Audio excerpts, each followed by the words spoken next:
Hello guys, welcome to my new video. हम लोगों ने पिछले वीडियो में क्या पढ़ा था? तो सॉल्यूशन चैप्टर में क्या पढ़ा था? इंट्रोडक्शन पढ़ा था। ठीक है, अब इंट्रोडक्शन पढ़ने के बाद थोड़ा समझिएगा। इंट्रोडक्शन हम लोग को पढ़ने के बाद हम लोग क्या करेंगे?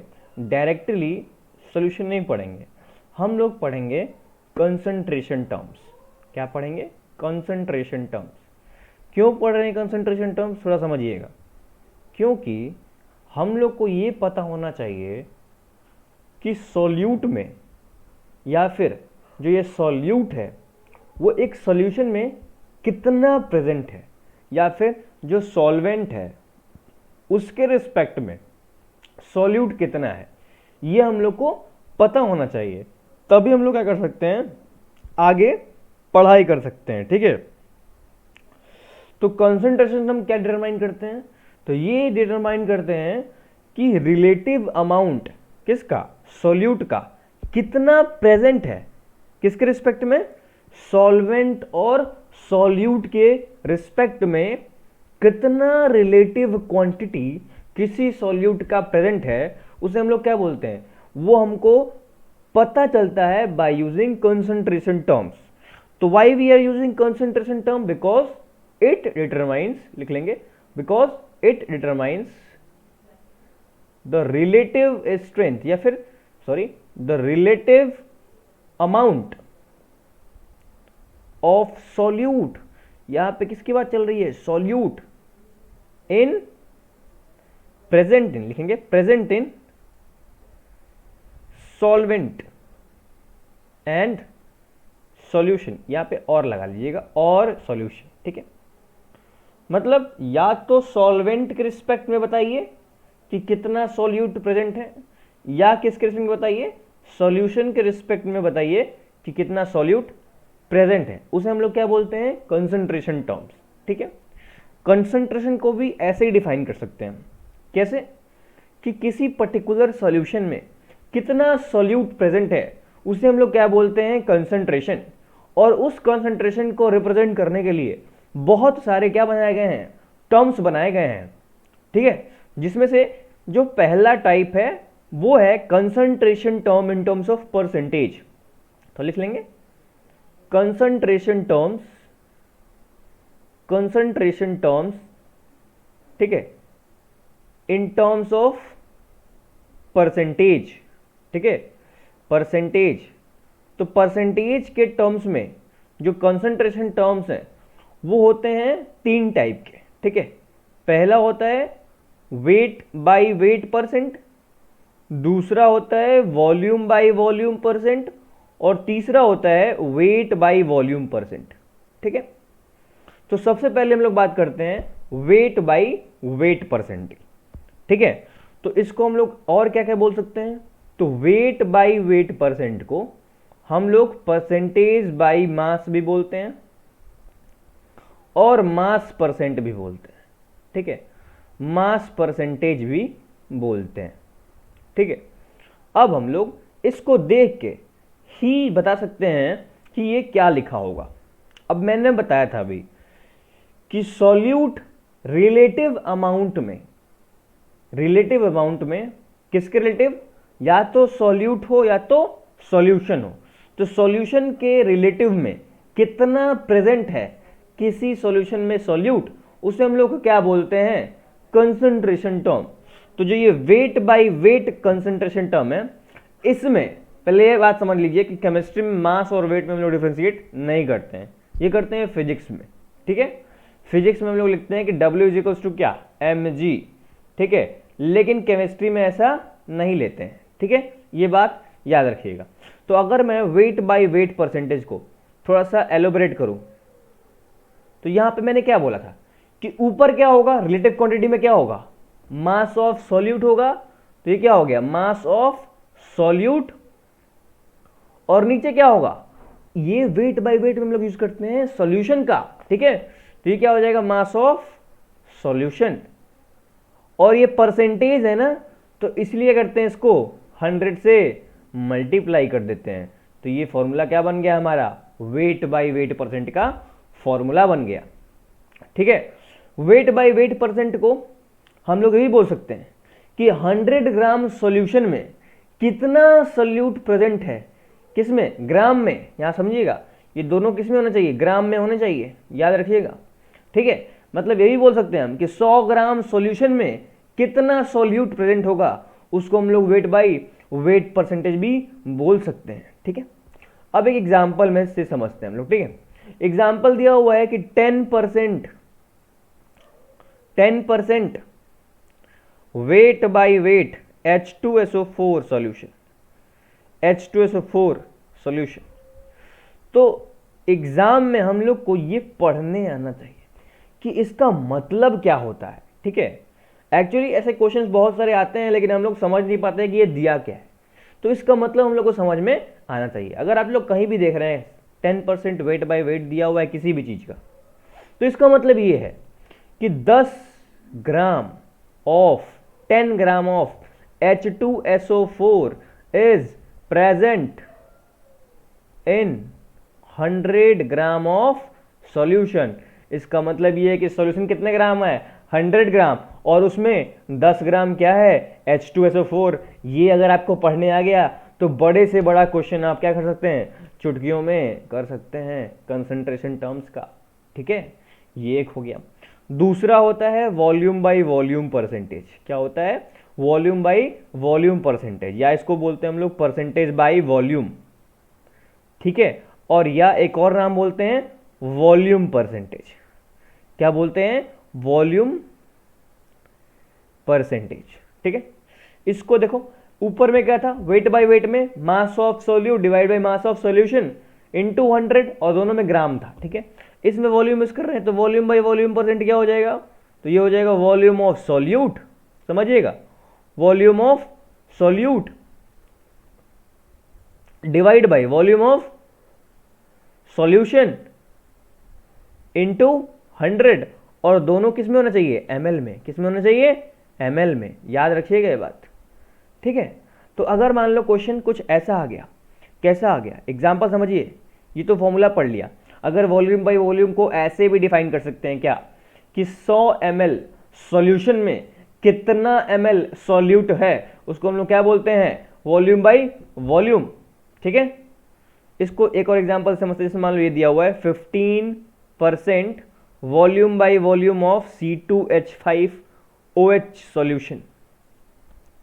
अगर कुछ ऐसा दिया हुआ है तो इसका मतलब ये है, इसको भी हम लोग को पढ़ने आना चाहिए। तो इसका मतलब ये है कि 15 ml, क्या 15 ml जो ये C2H5 है ना, वो प्रेजेंट है, वो प्रेजेंट है किसमें, इन 100 ml सॉल्यूशन में। 100 ml सॉल्यूशन में क्या, 15 ml C2H5OH प्रेजेंट होना चाहिए। इसका मतलब यही है, ठीक है। अगला कौन सा होता है, अगला दिया हुआ है तीसरा हमारे पास, वेट बाय वॉल्यूम परसेंटेज, ठीक है। इसको हम लोग एक और नाम देते हैं, इसको हम लोग बोलते हैं परसेंटेज वेट बाय वॉल्यूम। क्या बोलते हैं, परसेंटेज वेट बाय वॉल्यूम। और एक और नाम देते हैं, याद रखिएगा, वेरी इंपॉर्टेंट, परसेंटेज स्ट्रेंथ। क्या बोलते हैं इसी को, परसेंटेज स्ट्रेंथ भी बोलते हैं, ठीक है। तो इसका मतलब क्या हो जाएगा, अरे ये भी सिंपल है ना, क्या है, वेट बाय वॉल्यूम परसेंट। तो वेट क्या हो गया, मतलब मास ऑफ सॉल्यूट हो गया, क्योंकि हम लोग वेट किसके लिए इस्तेमाल कर रहे हैं, ऊपर वाला न्यूमरेटर सॉल्यूट के लिए, और नीचे क्या है, वॉल्यूम दिया है, किसका वॉल्यूम हो जाएगा, सॉल्यूशन का हो जाएगा।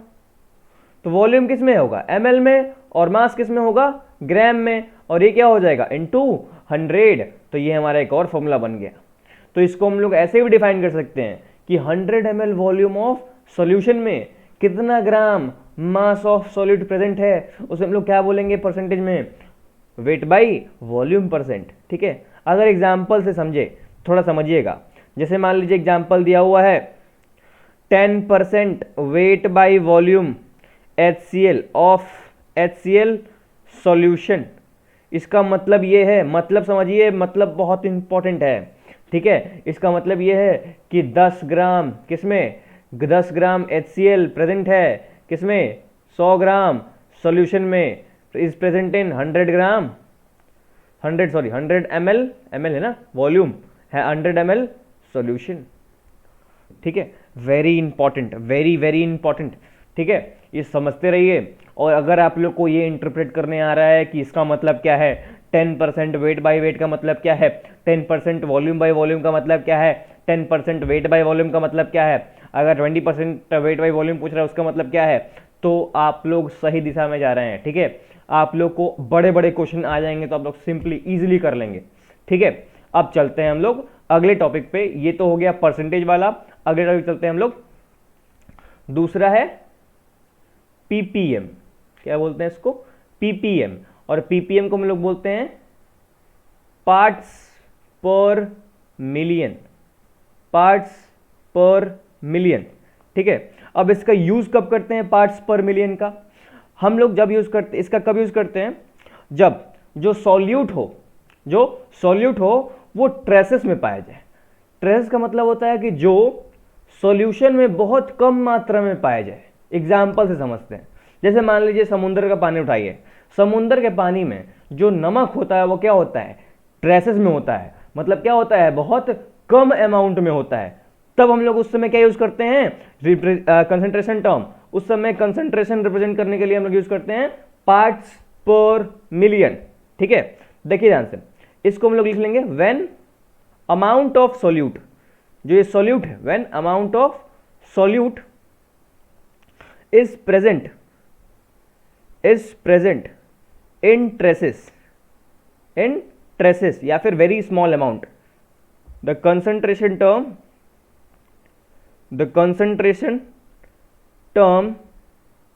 या फिर जो द कंसंट्रेशन इज एक्सप्रेस्ड, इसलिए लिख लीजिएगा, the concentration is expressed as parts per million. ठीक है, पार्ट्स पर मिलियन। एग्जाम्पल क्या हो जाएगा, सॉल्ट इन सी वाटर। ठीक है, और एक और एग्जाम्पल हो जाएगा पॉल्यूटेंट्स इन एनवायरनमेंट। याद रखिएगा, जो पॉल्यूटेंट्स होते हैं वो एनवायरनमेंट में क्या होते हैं, पीपीएम में ही पाए जाते हैं। अगर ज़्यादा अमाउंट में पाए जाएंगे तो क्या हो जाएगा, वो हार्मफुल हो जाएंगे हमारे एनवायरनमेंट के लिए।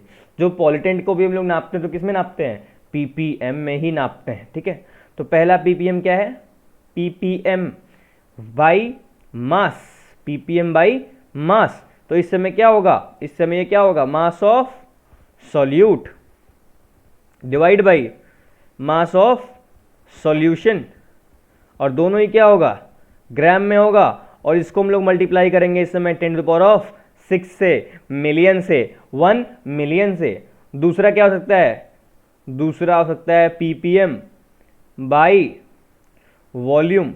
तो इससे हम लोग क्या करेंगे, वॉल्यूम ऑफ सॉल्यूट किसमें, एमएल में, और इसको डिवाइड करेंगे किसके साथ, वॉल्यूम ऑफ सॉल्यूशन के साथ, ये भी किसमें, एमएल में, और मल्टीप्लाई किसमें करेंगे, 10⁶ से, 1 मिलियन से। ठीक है, फिर तीसरा क्या आएगा, तीसरा आएगा पीपीएम बाय, ऐसे weight by volume, ppm weight by volume. तो ये क्या हो जाएगा, वेट ऑफ सॉल्यूट किसमें भाई, ग्राम में, डिवाइड करेंगे किससे, वॉल्यूम ऑफ सॉल्यूशन से, किसमें, एमएल में, और इसको मल्टीप्लाई करेंगे 10⁶ से, 10⁶ से। तो हम लोग क्या मिल गया, ये मिल गया पीपीएम। अब एक एग्जांपल समझिए, एग्जांपल क्या है, अगर मान लो एग्जांपल कुछ ऐसे आया, 5 ppm of MgCl2 in sea water by volume. ठीक है, इसका मतलब ये है कि ppm बाई वॉल्यूम दिया हुआ है। तो इसका मतलब क्या है, अगर हम लोग इंटरप्रेट करें मैथमेटिकली, अगर इंटरप्रेट करें तो इसका मतलब क्या है कि 5 ml क्या है, MgCl2 इन 1 मिलियन ml, या फिर 10⁶ ml ऑफ सी वाटर।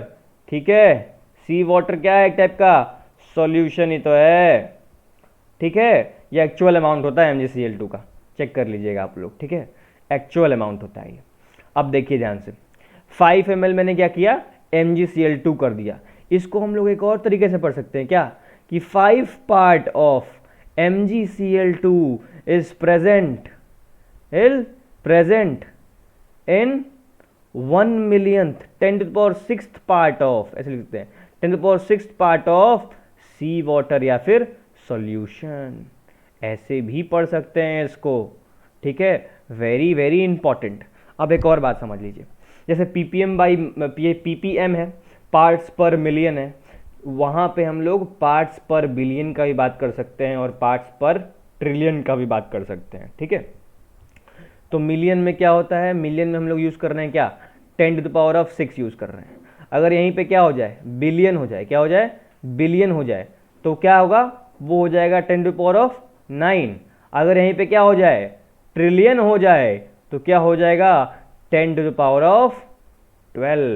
तो यहाँ पे अगर हम लोग क्या कर देंगे, 9 कर देंगे 10⁻, तो ये क्या हो जाएगा, पीपीबी हो जाएगा, पार्ट्स पर बिलियन हो जाएगा। और वही का क्या कर दें, 10⁻12 कर दे तो क्या हो जाएगा, पार्ट्स पर ट्रिलियन हो जाएगा, ठीक है। करीबन सब क्या है, सेम है। तो अभी के लिए बस इतना ही। तो आज हम लोगों ने इस वाले लेक्चर में क्या क्या पढ़ा, इस वाले लेक्चर में हम लोगों ने पढ़ा concentration terms in terms of percentage, और एक पढ़ा पीपीएम, और मैंने सिखाया कि इंटरप्रेट करना कैसे है, ठीक है। क्योंकि जब क्वेश्चंस आएंगे, न्यूमेरिकल एग्जामिनर देगा, तो हम लोग को इंटरप्रेट करना पड़ेगा कि आखिर एग्जामिनर ने बोला क्या है, ठीक है। अब थैंक यू वेरी मच, और ऐसे ही अच्छे इस वीडियो के लिए, अच्छे वीडियो के लिए प्लीज़ चैनल को सब्सक्राइब करिए और लाइक करिए, और प्लीज़ व्यूज़ बढ़ाइए यार। Okay, thank you.